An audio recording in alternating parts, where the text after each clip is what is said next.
Everything is on track. It's being implemented.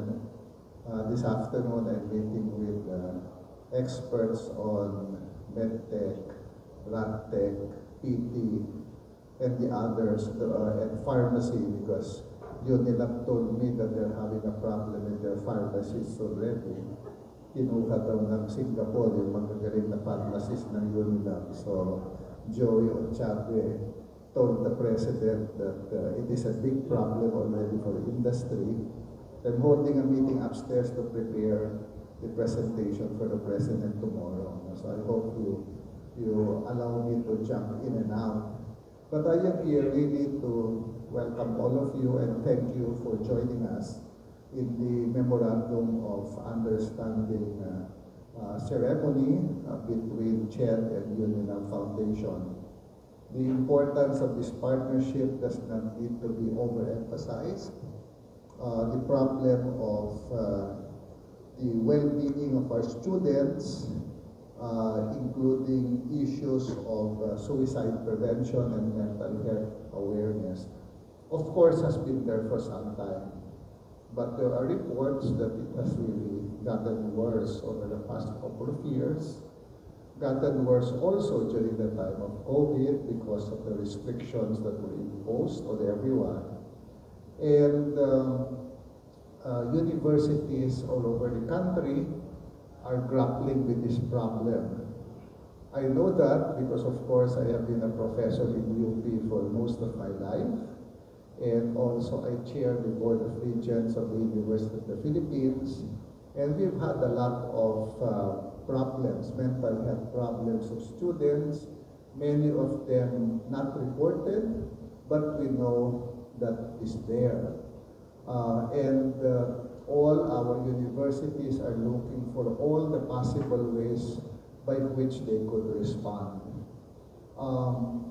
The challenge, of course, is that when you respond, addressing mental health concerns is a very specialized field. Not everyone can become a good person to talk to mental health because the knee-jerk reaction of many people is, don't you just let the faculty members talk to the students more? That doesn't work. In fact, in UP, when I was still a faculty member, when that was discussed, I objected very aggressively. Because I said, if you are not properly trained and you start acting as if you can be a guidance counselor, you can actually make mistakes. And I said, I am not ready to take on that role because the consequences, if really bad, I will carry that conscience for me the rest of my life. And I'm not ready to do that because addressing mental health concerns really requires, number one, a very good grasp of the issue, training, and of course, the tools that you need to do it.